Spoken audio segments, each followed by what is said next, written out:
Hey guys, this is Alex, or as we call him here in the basement, self-identified listener number 3.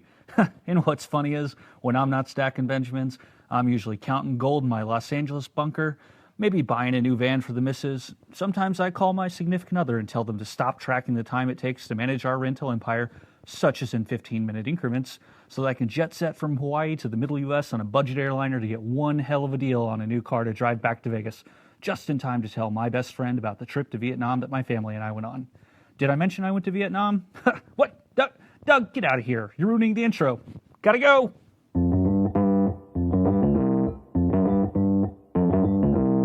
Live from Joe's mom's basement, it's the Stacking Benjamin Show.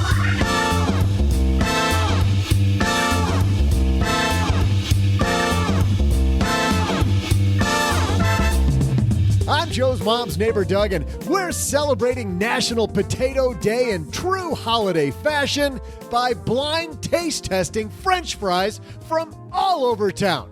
While I head out to do my duty at Burger King, I said duty, you'll be listening to the king of the dough roller podcast himself, Rob Berger. Plus, one ex-advisor is facing long prison time after being found guilty of an $11 million Ponzi scheme. Surely that's just an honest mistake. Plus, a new ruling by the IRS is sure to boost the popularity of fee-based annuities. Annuities and popularity in the same sentence? There's some comedy.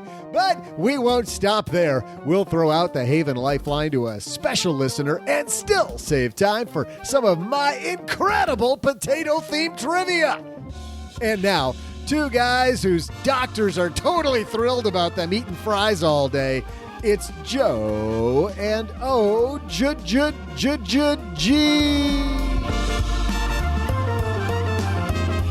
Is it more cholesterol better? Yeah, it's like a score of some kind. It's like a basketball game. The higher the score, the better. I heard if you mix it with salt, that makes it less cholesterol-y. True? Well, that and copious amounts of butter. Of grease. Yes. Hey, everybody. Welcome to This Might Not Be Healthy, the podcast. I'm Joe Salcia. I average Joe Money on Twitter. Across the table from me is my good friend OG, back for another Monday, man. Here we go. It's the OG. Yes. What's up? Well, I'll tell you what's up is I'm trying to learn all the words. I want to know all the words. Everyone. The best ones. Yes. Thanks to Grammarly for supporting Stacking Benjamins. Grammarly is a communication tool that helps people like me improve their writing to be mistake-free, clear, and effective. Start writing confidently by heading to Grammarly.com/SB. And you know what? You'll get 20% off a Grammarly premium account today. Grammarly for the win. Speaking of the win, we got Rob Berger, Mr. Dough Roller here. Been a while since we talked to Rob. He's going to teach you how to retire before mom and dad. Nice. Love it. I know. So stepping up the game. Speaking of that, we've got some great headlines to step up your game this morning. So let's get started. Hello, darlings. And now it's time for your favorite part of the show, our Stacking Benjamin's headlines. Another day, another Ponzi scheme. Of course. Headline comes to us from Financial Planning. This is written by Tobias Salinger. Ex-rep sentenced, daughter indicted as victims detail $11 million Ponzi scheme. With his Ponzi scheme of some 2 decades beginning to unravel, ex-Securities America advisor Hector May warned his closest friends they needed to move assets into bonds. He felt as we were due for a correction, the stock market and bonds would be more secure, according to an excerpt from a victim statement, which federal prosecutors included in a sentencing memo submitted last month after May, who's 78 years old. He's been doing this for 50 years, probably. They've got him on 20 years. So who knows? Oh. So for 20 years, he's been doing this crap. Well, see, that's the way to fire. I mean, he's 76 now. It was 20 years ago. He's like 56. I've been helping everybody else. I haven't saved any money myself. What am I going to do? I got it.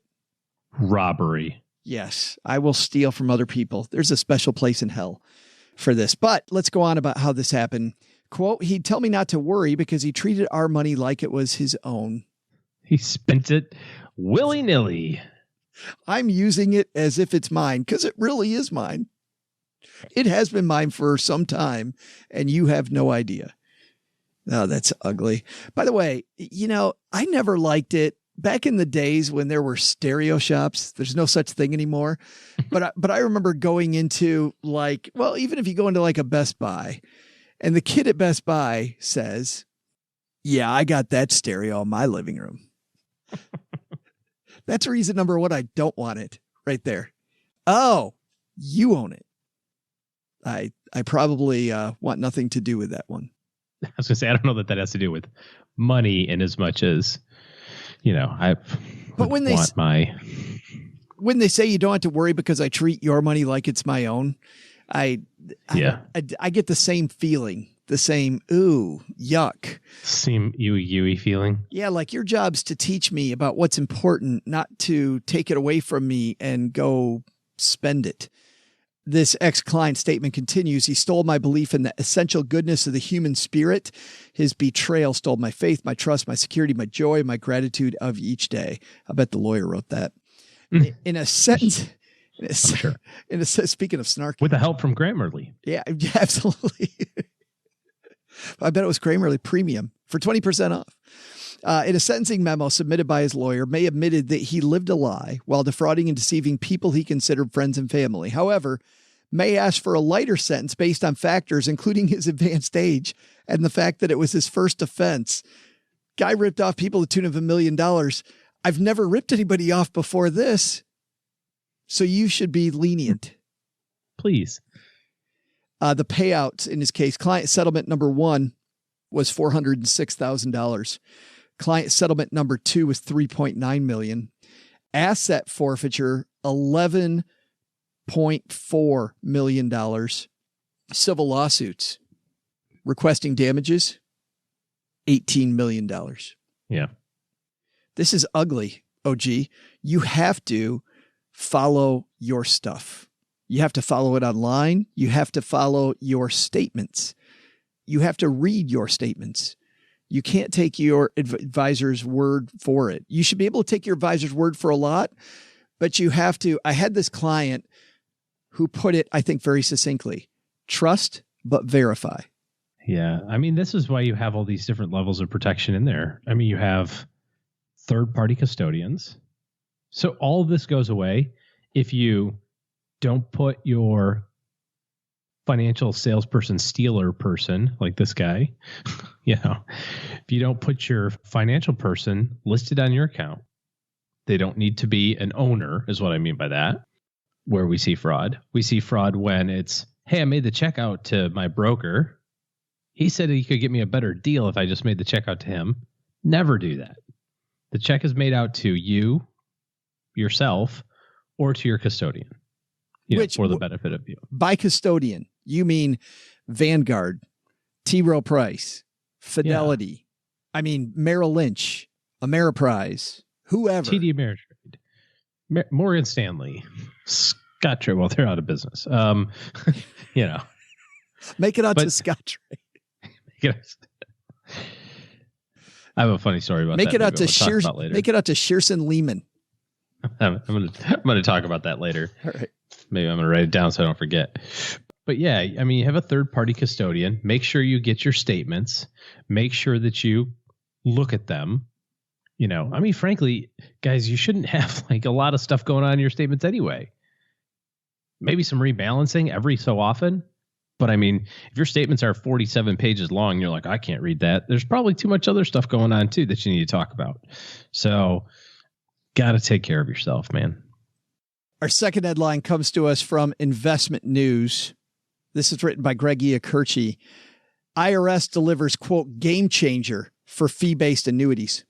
Had I known about this before, by the way, Sean Britt from Nationwide might have known a bit about this when she was here last week, because the Internal Revenue Service has issued a tax ruling to Nationwide that may quickly boost the use of annuities by registered investment advisors with clients by knocking down what many saw as the primary roadblock to their uptake. Before we get into this, I got a nice email from a concerned gentleman saying he didn't like the fact that I liked annuities so much. It isn't that I like annuities. I am not an apologist for all the bad stuff that's happened with annuities. I think annuities, a lot of the bad press that's come their way is very well deserved. I think too often annuities have been sold instead of purchased. However, the idea of a lifetime income stream, OG, that you can't outlive for the right conservative individual is compelling.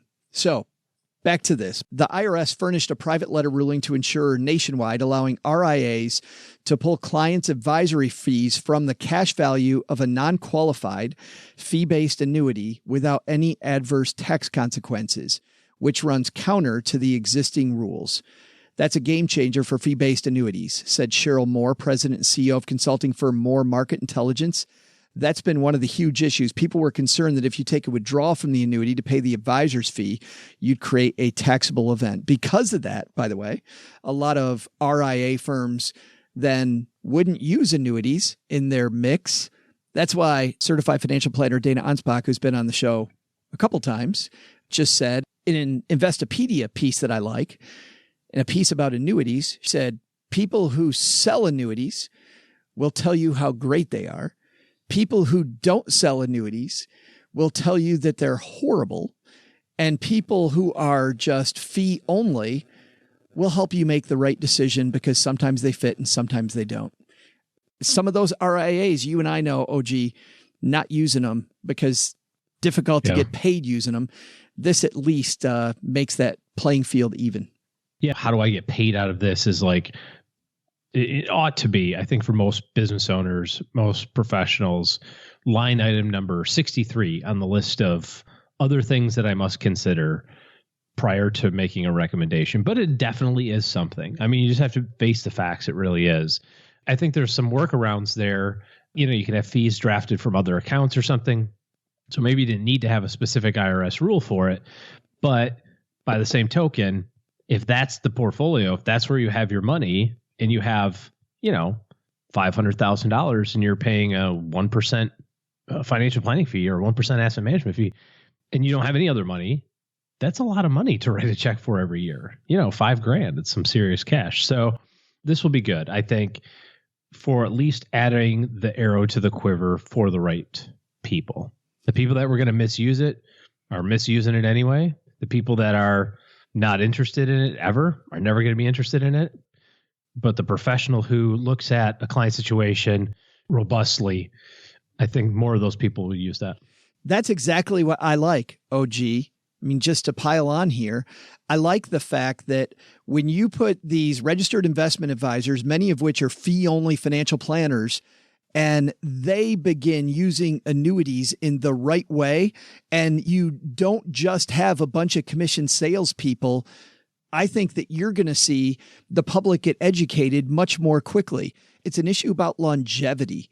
It's purely about a longevity. It's not about a rotten product. It's about the fact that there are so many misguided people who will manage their money in a horrible way. They will apologize for target date funds all day long and say how they're okay for the right person. And then we'll slam a longevity annuity because they hate the word annuity because they drank the Kool-Aid. None of these are all built the same way. And we'll see how this goes. But brand new thing there.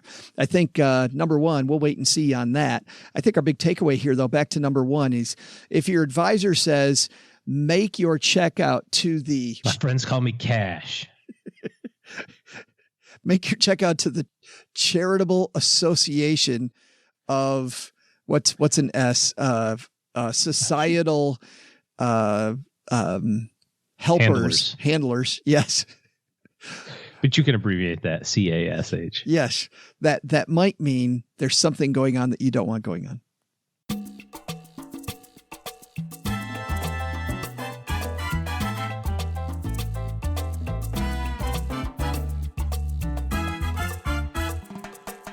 Rob Berger, about ready to come down to the basement. I have known this gentleman for a long time, and I'm so happy that we get to talk to him today. He is the man behind the incredible website Dough Roller. He also runs the Dough Roller podcast, and I know that a lot of you who listen to this show, you also listen to Rob's show, and you know that if there's anybody who's the voice of reason, it is Mr. Rob Berger, and I'm so happy he's here. He's got a new book out called Retire Before Mom and Dad. We're going to talk to him about some of the lies that he talks about in the book, OG, some of the lies that we've all been fed around financial independence. Rob Berger coming down to the basement.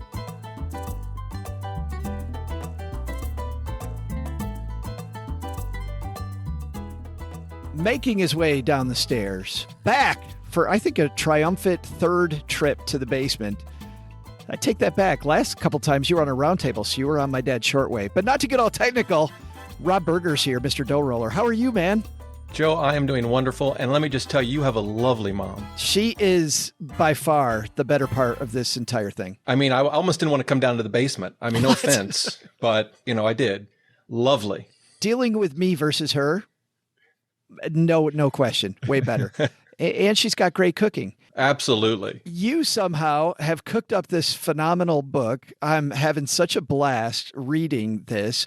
But I want to ask you about this. Your life changed a date in 2005. June 12th, 2005 was a big day for you. Tell me about that day. So I had been practicing law since 92 and actually had just taken a huge pay cut to take a different kind of job. I was listening, believe it or not, to the Dave Ramsey show, and people were calling on there screaming they're debt free. And I'm thinking, I want to say that. I want to say I'm debt free. We had a mortgage and school loans still and a home equity line of credit. And I just said, you know what? I don't need all this crap that we've been buying. And I just said, I'm going to be totally debt free in 7 years, 2012. But you and your spouse were buying some great crap, as you put it. You talked about how you just bought each other like these super expensive watches. So here's the deal. I was a lawyer, so I felt like I had to act like one. So I made partner. This was before I took a huge pay cut to go to the government and other things. And so we bought expensive watches, which, by the way, I've since sold mine, and we're going to sell her. She hasn't worn her expensive watch in years. We wear these first generation Apple watches that we won. And I even joined a country club. I'm too embarrassed to say how much that cost me. And I just said, this is ridiculous. So I sold an expensive car, I sold my watch, and I quit the country club. Boom, done. But I was wondering, as you're talking about this, that changed for you, but it wasn't just you, it was you and your spouse too, Rob. I mean, was she on board from the beginning? Did she look at you like you're from the moon? Did she want the country club? So here's the nice thing is I was the one out of control, not my wife. She's very down to earth. I'm the whacked out crazy one who was spending all the money. She was fine with what I did because we could pay our bills, but she couldn't care less about a country club. I mean, not at all. So she was fine. She was like, good. One less thing we got to worry about. Oh, yeah. She was terrific. She's great. That's amazing. So she was on board immediately. I honestly, we're going to celebrate 31 years of marriage if she doesn't leave me between now and about 6 days from now. And actually in Virginia, it takes longer than that to get a divorce. So I think I'm good. I don't know how she's done it, but somehow she's managed. You are a lucky man. Divorce is expensive. Yes, it is. But you set yourself a date, and I think this is pretty important. In 2005, you said you were going to be debt-free when? 7 years later, exactly, to the day. No, you ended up debt-free 7 years later, but didn't No. Oh, you said you were going to be. And I failed. I failed. Yes. It was the best failure I'd ever had. So I wanted to be debt-free, including the mortgage. By the way, mathematically, this made no sense. Like if you looked at our income and expense, it was not possible. So I didn't know how I was going to do it. So it was 2012. I wanted to be debt-free, and it was more like 2016.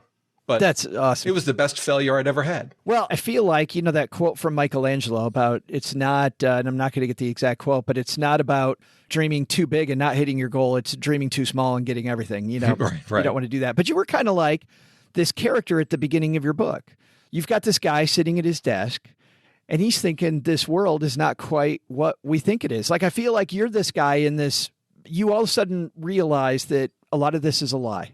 Yeah, it was. I thought this is what would make me happy. You see the people with the expensive cars going to the country club, the Rolex watches and the big houses, and you think that's the life.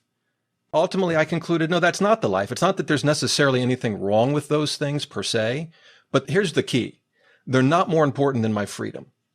What I was really buying those things with was my freedom because they were forcing me to work 50 and 60 hours a week forever.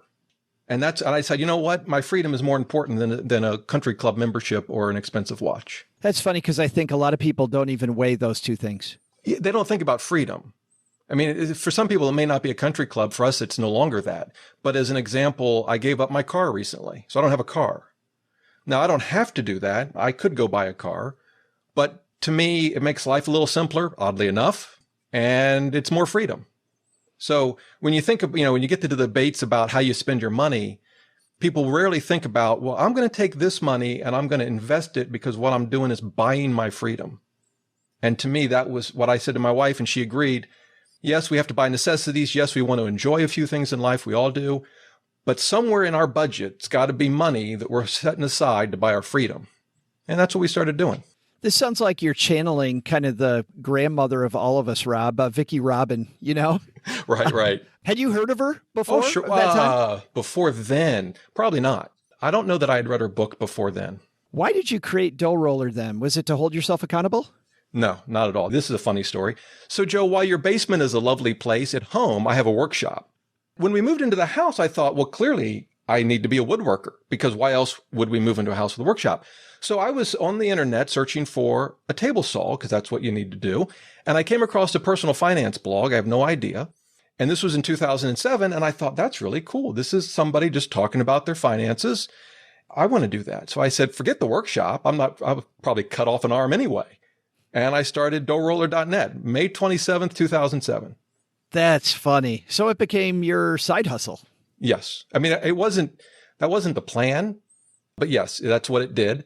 And can I tell you that from that day all the way through to 2018, when I sold it, we have spent almost none of the money that it's made. We've paid taxes, we've paid off debt, we've given a lot to charity, and we've saved the rest. And it's just one giant freedom fund. I was going to say, that's got to make you feel great. It feels wonderful. It allows me to come visit you in your basement, during the work week and not have to worry about, going to a job. Why did you sell it?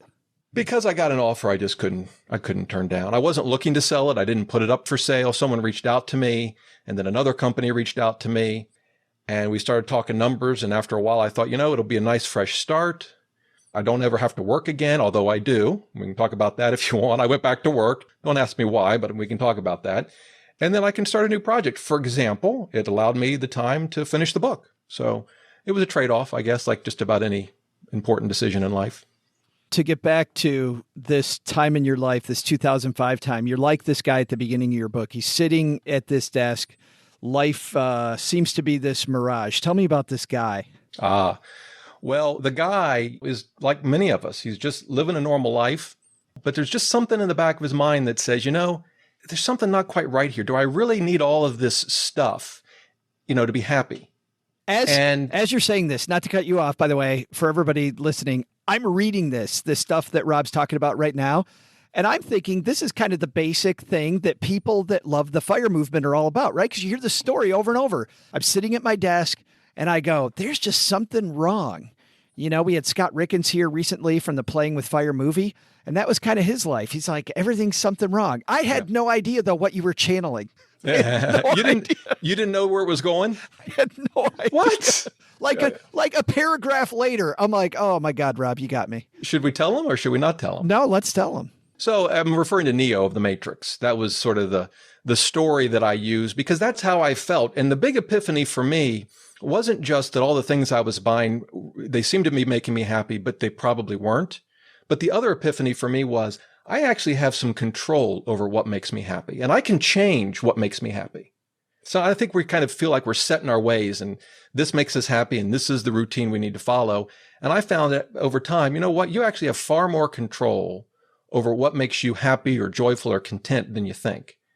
And so I thought, the Matrix and Neo and Morpheus was the perfect story to sort of introduce the concept in the book. It was absolutely perfect. Getting behind all this stuff to the Matrix. I'm like, all right, I'm there with you, man. Let's talk about some of these lies, though, Rob. You begin the book with 5 lies, and I thought if we can dive into these, this is great for our audience. It's a fantastic thing to talk about. The first thing is you say lie number 1, and we see this all the time, right?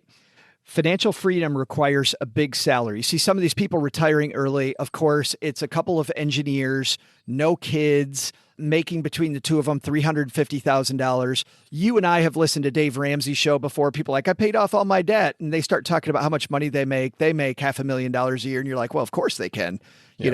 What's the lie? Well, I had 2 frames of reference here. So I worked in the world with a lot of rich people when I was practicing law. And kind of what you just said, they should have it set and they shouldn't have any debt because they make hundreds of thousands of dollars. Turns out that's not true at all. They're miserable. They're just spending all of their money. They have more to spend, so they have a bigger lifestyle on the outside, but they're crushing work. They're in their 60, 70 hours a week, traveling all the time just to pay all the bills, and they're miserable. So that's the first thing. It may look great on the outside when they drive up in their Mercedes to the country club, but trust me, they're not happy. Now, I've lived that lifestyle, but I've also lived a much, much more frugal lifestyle because I kind of got out of that world and took huge pay cuts. And what I've found is, first of all, I've met a lot of people who have achieved financial independence at an early age, and they don't make the $350,000. They're teachers. They might be engineers, but they're making $50,000, $60,000, $70,000, not $300,000. But here's the real key, and I go into it in detail in the book. When you think about building wealth, $1 million, $2 million, if you're making 50 grand a year, that seems impossible. How can you possibly ever do that?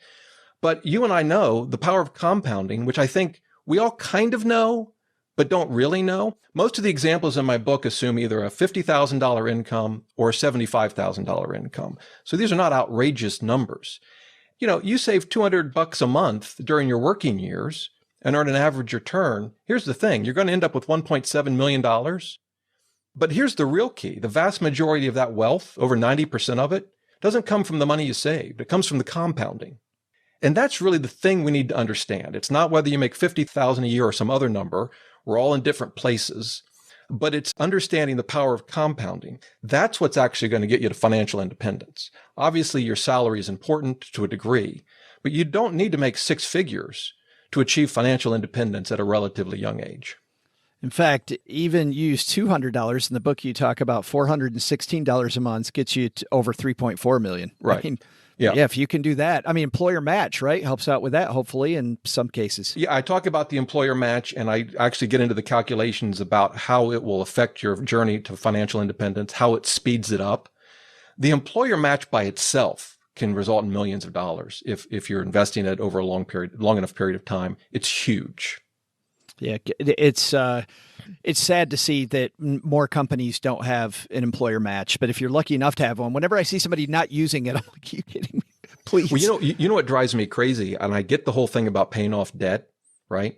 But it's not the ultimate goal. The goal is financial independence. Now, that'll include paying off debt. But when someone tells me, yeah, I'm really just chipping away at my 5% school loan, and I'm just going to do that for the next 8 years before I start investing, and I ask them, does your employer match your 401k? Oh, sure they do. That to me is the biggest crime right there. But yeah, no, I totally agree.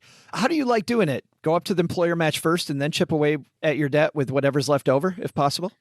The short answer is yes. I mean, to me, financial freedom is the first thing. So you want to save, and you absolutely want to get the employer match. If it depends in part on what your interest rates are, but if you have low interest school loans, for example, you've got to look at what payment plans you're using, if it's a federal loan, if there's loan forgiveness that you're trying to achieve or not. So there's some things you need to think about. But to me, you want to get the match first. And then if you want to pay extra on debt, great. Or other things like save for a house, but you got to get the match.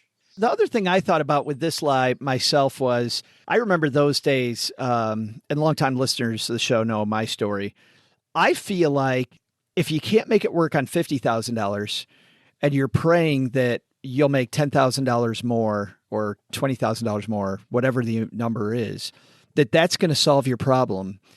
If you can't budget on 50, all $10,000 more would have done for me back in the day was made my lifestyle $10,000 better today. Yeah. Like I would have blown all of it plus. Like you have to make it work on what you have today. You got to get financial controls in place, or more money doesn't mean more wealth. Yeah, and it's a lie that I told myself leading up to that day in 2005, because, you'd get some raises and it felt good, but we were just spending more.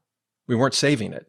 And that was a huge mistake that we made. Fortunately, we stopped doing that. I always felt like that. Next raise will take care of everything. Yeah. And that's a lie. Absolutely. I mean, they're nice to get. I mean, right. but you got to do smart things with them, right? You got to do smart things with them. Don't get me wrong, Rob. I'd rather be miserable on more money. Yeah. Just saying. I mean, the key here isn't that income is irrelevant. It's obviously important, But, at the same time, we got to be realistic with where we are, what we're making, and do smart things with what we've got. Hustle and work hard to make more. That's fine and important. But you got to, understand where you are, make smart decisions, and buy your freedom $1 at a time. I mean, that's just the way it works. Your second lie here is that it's going to take 40 years. Yeah. So in the FIRE movement, and the book certainly talks about how to retire early, although I'm more focused on financial independence early. What you do with it's up to each of us, right? You hear a lot of criticism on the FIRE movement because they say, well, who can save 50% of their income? Well, there's a couple answers to that. One is, well, apparently some people do, so you can try to learn from them if that's what you want to do. But the reality is, if you want to have early financial independence, you don't need to save that much. I mean, obviously, the more you save, the faster you'll reach your goal. But if someone out of college says, you know what, I want to be financially independent by the time I'm 50, early 50s, that's a long time. You don't have to save 50% to achieve that. And I go through all the math in the book, but you're looking at about 20 to 25%. Now, I don't pretend that's easy, particularly right out of school if you've got some college loans. I don't pretend that it's easy to do, but it's not 50%. You can really shorten the time it takes you to reach financial freedom by saving, sure, a healthy savings rate, but not an insane one. And if you can save 50%, great, but you don't have to do that. I don't know how you feel about this, but as I was reading, Rob, I was thinking, I really wanted your opinion on this, which was, I kind of feel like this idea of delayed gratification is a little bit of a lie. As I'm reading this about 40 years or longer to achieve financial freedom, part of me, when it comes to financial freedom, is less about the fact that I can do whatever I want today financially as it is I'm living the life I want today in a responsible, fun, in control way. Like for me, financial freedom, we kind of have posed it as this thing in the future. But I think financial freedom a little bit, we can have pieces of that today, even if we have some debt and even if we have, even if we're not all the way to our, you know what I'm trying to say? So I got a story for that, and I agree completely. So there's a whole chapter on the 7 stages of financial freedom. The first one is just 1 month's worth of expenses in the bank, and you will feel that in a positive way. I mean, you're just starting out, right? But you're no longer living paycheck to paycheck. Emotionally, that's an important milestone. You have a long way to go, but it's huge. And as you move forward, there was a time when I had a job. I was probably halfway to financial independence. And the boss was not a particularly pleasant person. And he was screaming and yelling at this poor lady for something that was absolutely ridiculous. And I thought, you know what? As bad as this place is to work, because of my financial independence, I haven't arrived yet, right? I'm not at that destination that you talk about years down the road. I'm still on the journey, but I'm good enough that I can quit this job. And 1, I don't have to worry about paying the mortgage the day after I quit. And 2, even if the next job I get pays me less, we'll be okay. And with that, I ended up changing jobs not long thereafter, and this is after the huge pay cut. I took another pay cut, but got a great job. The best, I was in my legal career. That was the best job I had. I was working for the government, making a decent salary, but not like the fancy lawyers that came in and told us why we were wrong. And in any event, that's a whole other story. But I could do that because of we were, far enough along in the journey. So the point is it had real tangible consequences to our lives long before we achieved, if you will, financial independence. I agree completely. I think that financial independence is just going to magnify whatever you're feeling now. Like if you're unhappy now and you reach financial independence isn't going to change you into a happy person later. I think enjoying the journey, when I read people online saying, but I just want to get there today, I'm like, that's not going to be a lot different than it is now. Like, enjoy the fact that you're not living paycheck to paycheck. Absolutely. I think we all have a base level of happiness, and it fluctuates, but we all tend to come back to that base level. And, I think financial independence is important, but you're right. It's not going to change you into a different person. Whatever baggage you had, and myself included, I've brought it with me. I still got it. My wife, if you want, maybe she can join us in the basement and she can tell you about all my baggage. But yeah, unfortunately, you don't leave that behind. Now you're unhappy with no debt and investments. So congratulations. That's right. You worry about the next stock market crash. Right. But your third lie, that's actually a great transition to this one, is that happiness is expensive. And you say that is total BS. Right. Yeah. And I think we get into sort of a habit and routine that spends money. And we think we've created this life and this is what makes us happy. And if any part of it goes away, whether it's something as simple as your daily latte, and we all just love to talk about the latte factor, right? Or something much more expensive, we think if someone comes in and takes that from us, we're now immediately unhappy. We need that, whatever that is, to remain happy. I felt that way. I think, it's a normal thing. But then I started running experiments. I said, you know what? What if I get rid of that? Let's just try it for 3 weeks. Am I really going to be that miserable? It turns out I wasn't. Once you go through that a couple of times, you realize you have far more control over what makes you happy than you think. So, one of the things we talk about is what are the 10 things that bring you the most joy? And my wife was reading the book. She actually wrote out her 10 things. I said, you really? You did? I wasn't sure people would actually do that.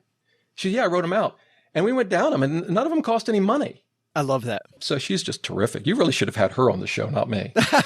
Well, that's just a great discussion. I mean, anybody who's planning with anybody, whether it's a spouse, significant other, an accountability partner, writing those things out for each other is a fantastic conversation to have over wine or breakfast or whatever. Yeah. Happiness, it can be expensive, but it doesn't have to be. And I think what brings us the most joy often doesn't cost much. But I like how you get behind once again and you look at the matrix behind this. The matrix operating expensive equals happy are corporations that want you to buy their latest thing. I mean, Best Buy is full of a bunch of stuff that will clutter your house, supposedly making you happy. Yeah, and I don't think we, myself included, appreciate just the influence all the advertising and marketing has on us. That's the thing, is they want to sell, and I get that. But that doesn't mean we necessarily have to buy. Obviously, we're going to buy some things. We're going to enjoy some things. That's fine. But I think for many of us, we can be just as happy spending less than what we're spending today. I'll apologize to people who have heard me talk about this before, but Louis Black, the comedian? Yes. Louis Black has a story that's exactly on this point, Rob, where he said that, when he was growing up, you drink water out of the hose. Right. And then all of a sudden, Pepsi and Coke get into the water game. And I don't know if you know this, Rob, there's a ton of impurities in that water. Yeah. And you should not be drinking it. And by the way, bottled water, you should have 8 servings a day. Just saying. Yeah. A good public service announcement. It really is. Just trying to help. Yeah. Number 4 is that investing is complicated. I love this one. Yeah, I mean, we walk through it in great detail because one of my goals of the book is that when someone's done reading it, if they're not investing now, at the end of the book, they will be. I think one of the challenges for investing is all of the jargon. You're at work and someone's complaining that their small cap value fund is falling behind. And you're like, huh? What did they just say? So I try to demystify all of that language. It's not complicated. It's just Wall Street coming up with silly, fancy terms for stuff. And so we demystify all of that, and then I give them a number of different ways, whether it's in their 401k or an IRA, that they can invest with confidence. Did you ever watch the show Lost? Yes. So you remember the whole thing with Hume down in the I guess underground, where he's having to push that button, put in a code, right? And everyone's like, well, wait a minute. I don't think we're giving anything away, right? This was a long time ago. If we got to say spoiler alert on a show that's that old, big problem. If you remember, they're all like, well, wait a minute. What happens if we don't push the button? I mean, it's really, what's the worst that could happen? But no one understood really why they were pushing the button. Well, investing is as easy as pushing the button. You can use a robo-advisor. You can use a target date retirement fund. They have issues, high expense ratios for a lot of them. We could talk about that in any event. You could do a 3-fund portfolio. I discussed them all. They're as easy as pushing the button, but you got to know why you're doing it, because there's going to come a time when the market drops by 30% and you're going to be like, Joe and Rob, they were idiots. Why did I ever listen to those guys and buy Rob's stupid book? Right. So we need to know why we're pressing the button, why we're doing what we're doing in our 401k. We don't need to become Wall Street experts, but we need to know enough so that we can make these important decisions with some level of confidence. And that's what I try to accomplish in the book. Well, and it also reminds me a little bit, I want to quote a different guy, a Canadian, David Chilton, where this whole idea of this lie reminds me of something that he is big on, which is if your investment strategy doesn't fit on a napkin, you might be doing it wrong, which Yeah. which this is reminiscent of that. Like more complicated, which a lot of the pros want you to think it's got to be complicated. More complicated doesn't mean better. Yeah. So when I sold Dough Roller, I had some money to invest, and my accountants, wanted to manage these investments. And I said, well, I'll listen to you. And so they wanted to give me complicated real estate transactions. They wanted to give me the Black Swan fund, where when the market crashes, I'll be okay. And I just looked at them and I said, why not just some index funds? And I'll pay like 3 basis points, right? And I think I'm pretty good, right? And they didn't have an answer for that. So I said, thanks, but no thanks. It just doesn't need to be complicated. In fact, you can pretty much rest assured that the more complicated and expensive it is, the worse you'll do. Here is a question that we get from time to time that I'm sure you get also, Rob. Did that wreck the relationship? If that guy's your accountant, did that make it worse for you dealing with him in the future? For me, it didn't. I still use them for my tax returns. Of course, I think they knew they listened to the podcast, my podcast, so they kind of knew that I was going to be a hard sell. But it's an important question because a lot of folks listening, maybe they're using the advisor that their parents have used for 30 years. Right. Maybe it's a friend of the family. It is difficult. I won't pretend it's not difficult, but your future depends on you making the right decision. And you got to just suck it up and make the right call. It is a difficult thing when you've got those relationships involved. It can be tough. And that's why a lot of the time I like having advisors who aren't those family friends. Mm-hmm. I mean, because, if you think about, almost like a prenup, you have the prenup for when this thing that's a beautiful thing might go south. Yeah. That maybe not get into it at all with somebody who's going to show up at Thanksgiving. Yeah. And there are more and more advisors, by the way, and I even use one who just charges a fee. They don't manage my investments. They basically are a sanity check to make sure I'm thinking about my future the right way. And we might only have one call a year. They give me access to some great software, but it's not a assets under management fee kind of arrangement. It's just a one-time annual or hourly fee. Lie number 5 here, a great place for us to end, is that debt is a fact of life. Yeah. I mean, that's how I grew up, right? My parents had debt. They almost lost the house. I went to law school, had a ton of debt coming out of law school. My wife went to college, a graduate school debt, bought a house debt, a car loan. And this is one of the epiphanies I had in 2005. It's like, what if I just didn't have this debt? What if I just stopped borrowing? I mean, if I just do that, if I just stop borrowing anything more, eventually I'll be debt free. I mean, it may take me longer than I'd like. So we haven't borrowed for a car since then. We pay cash. Now, it's easy for me to sit here in your basement, smelling your mom's cooking, and say, just don't go into more debt. And people listening are like, Rob, it's not really that easy. No, it's not. It's not that easy. I mean, I cover a number of strategies to help people get out of debt, but no, it's hard. It is hard. And we should understand that going in, but you can do it.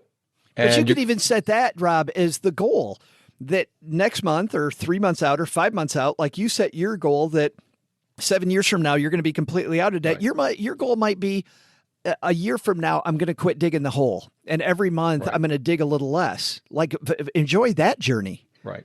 Yeah. The key is to make positive progress in the direction you want to go. And it can be as simple as taking half your raise and putting it towards debt, taking half your tax return and putting it towards debt. Making those what seem like small steps, but added up over time will have a huge impact on your life. So for some, it may take longer, but that is what it is. We just have to keep moving towards that goal. I started in 2005 and I didn't become debt free until 2016. So it took me over a decade.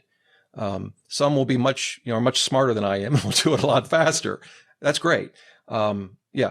But I don't want to pretend that it's easy, but it's worth the struggle. The book is called Retire Before Mom and Dad. I am thoroughly enjoying it. And what's funny is I'm only on chapter 5 and there's so much here. From in the first part, you talk about your superpower. We talked about that just a little bit, this idea of compounding interest, financial freedom in part 2, buying your freedom in part 3. I especially like, by the way, I looked ahead on habits. Yes. I love the idea, this idea of habits and automation, just phenomenal. Investing in part 4, and then the practical considerations in part 5. Where do we get it? So it's available now on Amazon. A audio version is coming out that I narrated. I saw that, by the way, on your social channel. How is that, narrating your own book? It is excruciatingly painful. I mean, that doesn't even begin. It was miserable. First of all, you have to build a soundproof, basically, booth around you, unless you're going to go to a studio. Then you read your book and you make mistakes and go back and, over and over and over again. But I enjoyed doing it. And it turns out in the personal finance space, most sales come from audiobooks. So it's an important market. And folks, want to hear from the author. For fiction, you might hire someone. But for nonfiction, they want to hear from the author. So I enjoyed doing it. And I've got sound engineers now trying to make me sound pretty. God help them. And so that'll be up soon. Right now, the Kindle or ebook and hard copy available on Amazon. You can get it also like Barnes & Noble and other places as well. So it's available for pre-order now. It gets shipped out August 29th. We'll link to all of those places and to doughroller.net on our show notes page at stackingbenjamins.com. By the way, I just realized too, before we let you go, I might have scared people when we talked about you selling the blog. I know we have lots of mutual fans. When I look at Apple Podcasts, it says other podcast people listen to, and a lot of our fans are big Dough Roller fans. You're not leaving the podcast, are you? I'm not. And by the way, let me just return that serve and say that in the Facebook group for Dough Roller, whenever the question is, well, what other podcast should we listen to? Stacking Benjamins is at the top of the list. So what the deal was, I sold it, but I still do the show. So I still record the podcast. And and I've done that and have no plans to stop. Good. You just made a lot of people go, oh, thank God. Because I know people take you to work. They take you on their run. So great stuff. Well, I got to say this, man. We don't talk enough. I absolutely love talking to you. Good luck with the rest of the book tour. Thank you, Joe. It's been, I always enjoy coming on your show, coming down to your basement, and appreciate it very much. Hey there, trivia fans. I'm Joe's mom's neighbor, Doug, and welcome to My Trivia. Andy Andrews is great and all, but can you believe that guy didn't even mention that it's National Potato Day? That dude needs to wake up and understand his surroundings a little bit better. I mean, it's a very important day around here. You might be wondering, how do we celebrate National Potato Day? Well, it's simple, really. You only need to eat an extremely unhealthy amount of French fries. Even so, there are only so many fries we can eat, of course, which means we need to prioritize. And I've been doing some heavy academic, scientific, data-driven research, and I just about have a conclusive list of the best fries around. But, and here's your trivia question, what is the number one rated French fry from a restaurant? I'll have your answer right after I put my fries where my mouth is, and test if my list is correct. Well, you know how, OG, I am always trying to expand my vocabulary, trying to make sure that I get bigger and better words into my writing. Vociferous. Yes. Conversation. I have vociferous appetite for for dialect. You need to go back there. Read that's that what's one. funny, because that's what Grammarly consistently tells me, is that I do use a ton of words. I use about a third of them correctly. So they're like, that collection of letters is not a commonly accepted word. And swing and a miss. Thanks to Grammarly, though, for supporting Stacking Benjamins. Grammarly, as we explained earlier in the show, is a communication tool that helps people like me improve my writing to be mistake-free, clear, and effective. They encourage all of us, even the best students, the top professionals, everyone, to use Grammarly to do your best work and accomplish even more of their goals. Here's what I like about Grammarly, OG. I can write fast and realize I'm probably going to make a few mistakes. Go back and Grammarly says, yeah, you want to relook at that sentence, probably highlight that one, so that I can just focus on the big picture instead of being super careful and taking all day getting the stuff done. Grammarly is a writing assistant that makes you look and sound smarter. Start off the fall semester here by easily improving yourself and your communication, whether it's school, work, or almost anywhere, like a basement with Grammarly.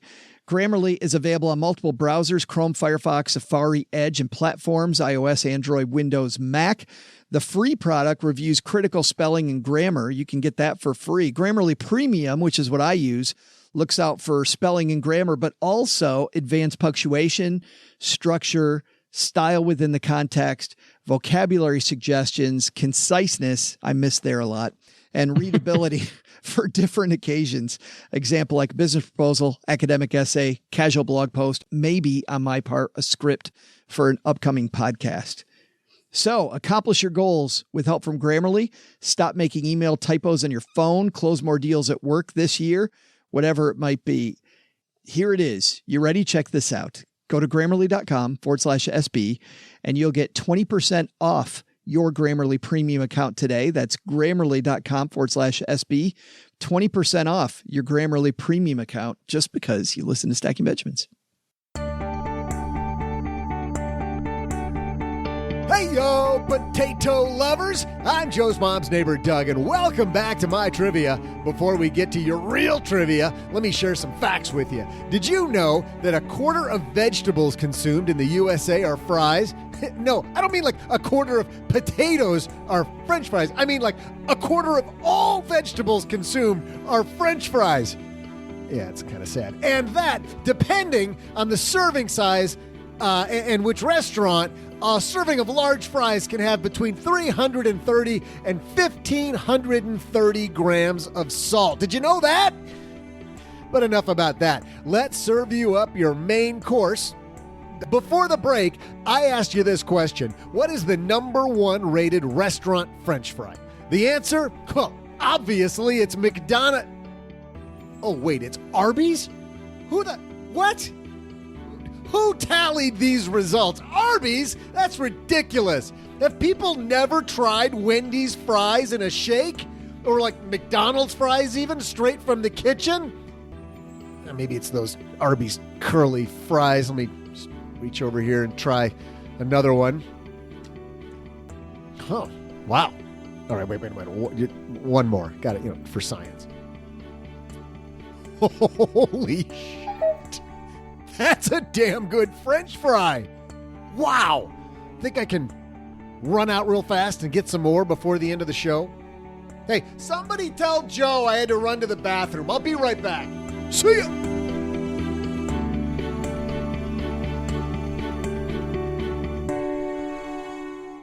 Big thanks to Rob for coming down to the basement. You know what I like, OG? I love this idea that happiness is not about later. Happiness is about now. It's funny how this becomes a recurring theme. Tracy McCubbin here talking about organization, about how more stuff you think is going to make you happy, it just becomes clutter. Ken Honda talking about happy money and about gratitude and about how if you practice gratitude, no matter where you are, that increases your happiness is not a thing you reach later on. I think you have to look and go for it now. The Happiness Hypothesis was a book that I read. The message of it was very similar. Happiness is 100% internal. 100%. Yeah. 100%. Love it. Thanks to Rob for stopping by. Hey, let's throw out the Haven Lifeline, OG, and tackle some of life's most important questions. Our friends down at Haven Life Insurance, they put what you value first. A handful of cashews and ice cold beer. Not Arby's fries. Arby's fries. Those curly fries are phenomenal. No, you know what? Here's the problem with Arby's. You got to get the beef and cheddar. But if you don't tell them, they will put that stupid red sauce on the sandwich with the beef and cheddar. You don't like the Arby's sauce? I swear to God, the sauce on the beef and cheddar is not Arby's sauce. Because I like Arby's sauce. But for some reason, that combination of the cheddar and the red sauce that they put on the cheddar, which I'm sure is Arby's sauce, is so bad. Ugh. You got to tell them to take that off. Then I'll go to Arby's. But I would say it's got like a 30% rate of success. If you go, hey, don't put any of the red sauce on there, the first bite's got like the big glob of it. You're like, okay. There it is. Well, I still think the curly fries are phenomenal. Okay. That'd be my second one. But it's your loved ones and your time. And it's why they've made buying quality term life insurance actually simple. Head to stackingbenjamins.com/Haven Life now, and you will get a free quote. You also tell them that we sent you. That's why Haven Life stays with us, is because you've been nice enough to use our link when you go there. stackingbenjamins.com/Haven Life. And today, we're throwing out the lifeline to Jason. Say hi, Jason. Hey, guys, wondering what your thoughts are on an asset allocation that would give the highest risk-adjusted return? I know OG professes 100% equities all the time, but a portfolio such as a risk parity portfolio historically has given the highest risk-adjusted return, a mix of equities, long-term treasuries, maybe a slice of commodities. Do you think this is valid going forward as something that would give the highest risk-adjusted return, or do you think that 100% equities will give the highest risk-adjusted return going forward? All right, thanks a lot, Mike. We're going to have an interesting discussion about this. I'm so tired right now. Like literally, I have so little energy, and yet somehow I can feel the fire burning. It's coming back. The cauldron is starting to boil. Sort of. Why don't you start? So if we're going to nerd out on this stuff, and by the way, congratulations, Jason. Nerd! I like looking at the efficient frontier. If we're looking at highest risk-adjusted return, I can't think of any better way using modern portfolio theory to do that. And what that is, for people that don't know, historically, there is a mix of asset classes that have given you the highest rate of return with the least amount of risk. This guy, Harry Markowitz, won the Nobel Prize for that. He also, by the way, has been on the board recently of Acorns, among others. So Dr. Markowitz has done some fantastic work, but he showed that if you are looking for a risk-adjusted return, use an asset allocation based on science, not based on, what somebody said over the last 10 years, 15 years, whatever it would be. I mean, risk-adjusted means adjusted for what level of risk? I would propose it would be you're looking for X rate of return. So we begin with the end in mind. We look toward today. If we're looking for 8.5%, let's say, before taxes and inflation, we then look at the portfolio that historically has gotten us there with the least amount of risk over whatever the time frame is toward your goal, and we continue to adjust based on the efficient frontier. That's my answer. Well, there's a big difference between what's the best risk-adjusted return and a risk parity fund. A risk parity fund is a gimmick by hedge funds and robo-advisors who figure out quickly that they don't make enough money and have to figure out a way to add $50 million of revenue to their bottom line. So what they purport to do is take a whole bunch of risk here and a bit of risk there, and voila, it's parity. It's like the phrase, you got one foot in a, you get your head in the oven, right? Oh, yeah. And your hand in a bucket of ice, and on average, you're fine. Yeah. What's funny is that when you try to tamp down risk, which let's just call what we actually mean to say here, volatility. Risk is the opportunity of losing your money, the chances of losing your money. Volatility is the ups and downs of your money.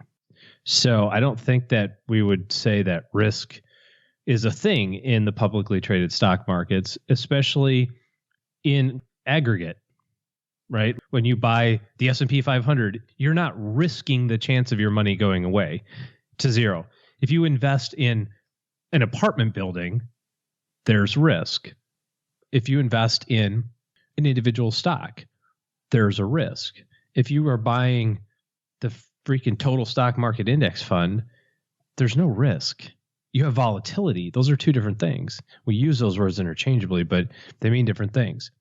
And so when you try to take away volatility, which, by the way, is the thing that you want, because if you didn't get any volatility, if there was no volatility, then there would be no returns. It's that simple. If the markets did not go up and down randomly and quite violently at some times, you would have no premiums. You would have no difference versus the money is invested in stock and the money that's sitting in your mattress or the money that's sitting in your savings account. You have zero volatility in your savings account. What kind of return do you get? And you go, well, now I get a little bit more volatility and I'm going to buy a treasury. And I get a little bit more volatility and then I'm going to buy a corporate bond. And I want extreme volatility and I'm going to buy small companies that are undervalued, right? And you get plus 15 and minus 45 and plus 62. And you get all these weird numbers. But that's the trade-off. The trade-off is you get higher average returns. And you have to think about this kind of, I think, logically. You have to have higher expected returns in order to deal with the volatility also. You know what I mean? It kind of goes hand in hand. So if there's no volatility, there's no excess returns, which, like we've said before, if you don't get equity-like returns, you have to save all of your money for retirement. Every dollar that you could possibly need from age 60 through age 100, you have to have accumulated at age 60, which is pretty difficult. So we use compounding. How do you get compounding? You are okay with volatility. So if you try to tamp down volatility, all you're doing is getting rid of return. That's the 42nd step in the calculation. So when I see these products specifically that are designed for volatility reduction, it's like you look at them and you go, to what end? Because when do you get ticked off about them? You get ticked off at them. Like, hey, you know what, Joe? Let me sell you a volatility reduced investment. Here's the great news. Market is going to go down 20%, Joe. This investment only going to go down 5%. That's the most it'll go down. I mean, maybe 6%, but how great is that? And you go, well, geez, if I have a big market correction, I'm able to get rid of all that downside exposure. How awesome is it? Well, guess what also happens? The other 70% of the time, when the market goes up 10%, you go up 2.5%. That's all there is to it. And then you go, I don't understand why my investment sucks. Well, because you traded away, 75% of the downside volatility, you only get 25% of the upside. So anyways, that's my 2 cents on the matter. I'm 100% in agreement as it relates to efficient frontier. But the reality is that everybody's need for growth is different. And then you have to decide, if you only need to get 6% to reach your goals, do you want to take that extra volatility to get 10? And more specifically, if you get 10 and you have the extra volatility, what the hell are you going to do with all the extra money? Because if you don't have a purpose for it, then you're not going to be excited to take the extra volatility. Yeah. So anyway. Yeah. I could go on and on and on. Well, and that's why it's why you start with the purpose. I mean, I think if you begin with where you're trying to go instead of begin with the hot new strategy, you don't even get embroiled in this stuff. Yeah. I think sometimes people overcomplicate it. Sometimes. Yeah. All the time. Every time. Nearly every time. Thanks for the question, Jason. You got a question for us? Head to stackingbenjamins.com/voicemail. And you too can hear OG rant about your thing. That really wasn't a rant. It really wasn't. It was good. It was great. It was sound dialogue. That's going to do it for today. Hey, thanks to everybody who's left us a review of this show.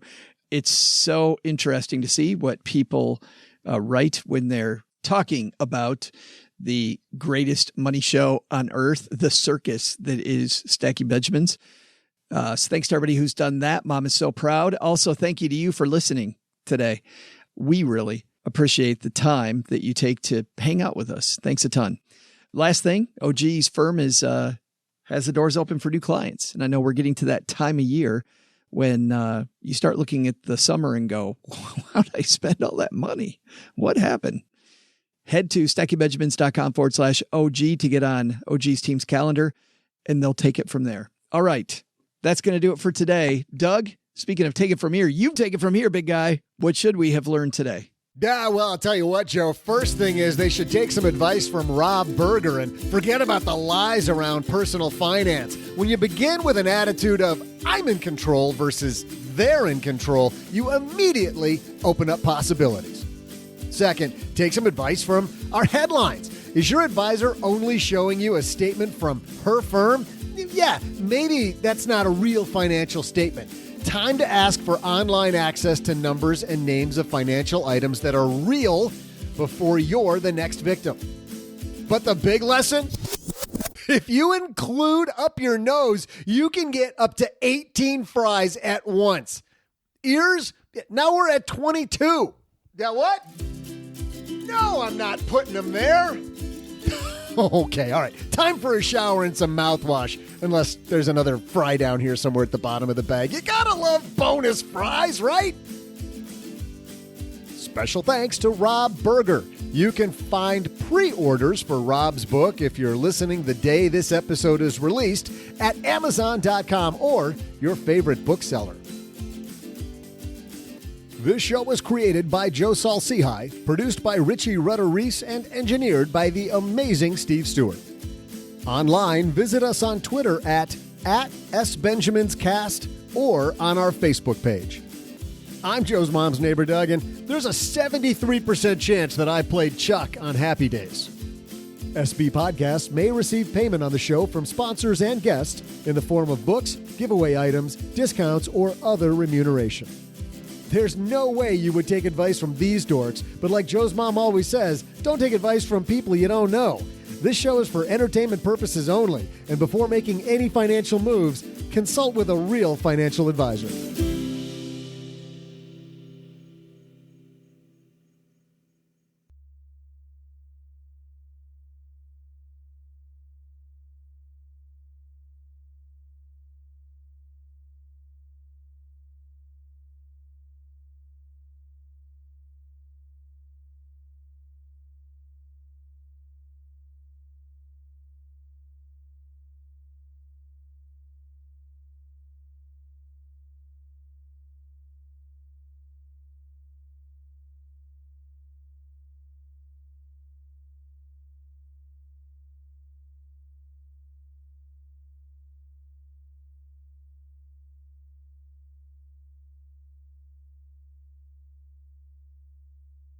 You had a story for later. Oh, yeah. So. No, you're looking at your note and you don't know what it means. No, I know what it means. I'm trying to decide if I want to say it. Have you ever woke up though? Have you ever done that thing where they tell you to write down your dreams? For a while, I kept one of those books next to my bed, and I, for about 3 weeks, woke up and furiously wrote. And every time the next morning, I'm like, the tree really is a flower that grows in the Arctic. And you're like, I have no idea. No idea. Nice.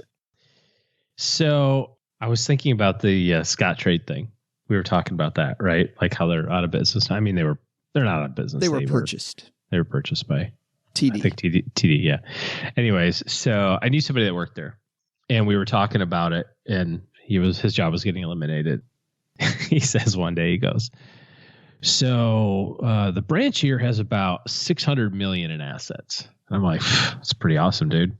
He's like, yeah, except, I'm getting canned because I'm thinking about opening, because they're going to close the branch. I go, yeah. He goes, do you know about parity laws?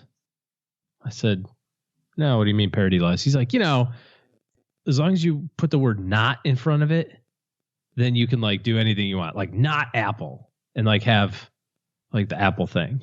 It's not Apple. It's not Windows. He's like, so I'm thinking I'm going to tell these guys to keep the Scottrade sign out front, and I'm just going to write not in front of it. And then for like the next couple of weeks, people are going to still come in and write checks. And then I can retire. Because it's not Scottrade. And so obviously he was kidding. He was kidding. But so we started to play with it. It's like, just tell people, be like, oh no, I'm sorry. You spelled it wrong. It's Scots with an S. It's Scots Trades. Yes. It's 2 words. It's not one. And meanwhile, I've changed my name to Scots Trades. Just like little things to I play with that anyways. So we used to. Moral of the story is do not. We had one night like that though, when we were, I don't know, end of my first year as a financial planner, started my second year. And you've had a long week. It's Friday. Everybody decides to go to happy hour together, and we're all sitting around. And there was somebody started this theme of things your clients would not want to hear you say, like any story that begins with, so right after I'm bailed out, right? Or a client says, I don't know much about this, and you go, that's 2 of us. Me neither. That was another one. Boy, I wish there was somebody here that knew something about that. Pretty sure somebody. Can you hold on a second? I'm going to see if somebody knows how to figure out this paperwork. or you're my first client. That's like the biggest, happiest time of any financial advisor's life that you can't tell your client, by the way. Yeah. You can't tell them. You're like, you are my first client. Oh, wait, where are you going? Where are you going? You are my first one. But everybody has to have a first client. That's right. And no, those days were so funny. I think I mentioned on that end too, there were times when clients took stuff out of context. There was an advisor at our firm who had a great meeting where there was a lot of business done, and it was going to be good for the client and good for the advisor. But you're in your first year, and anytime you ended up with a case that was exciting and with a situation where everybody was going to prosper, the client walks out the front door and Paul, the advisor, is standing there, and he turns around, like facing back toward the hallway. And on his way down the hallway, he's got his hands in the air. Yes. Yes. And all of a sudden he hears bing, and the door opens up behind him, and it's the client. The guy's like, yeah, I'm sorry, I forgot my keys. Paul's like, oh yeah, that's okay. Walks back in. Sure enough, they're in the conference room where they're in. And the client says, hey, I wanted to ask you too, because I was watching you as I was walking out the door. What does this yes mean? He said, it means I am so happy that you and I are going to be working together. I thought it was a great meeting, and I think it's going to be fantastic. He goes, right answer, walks out the door.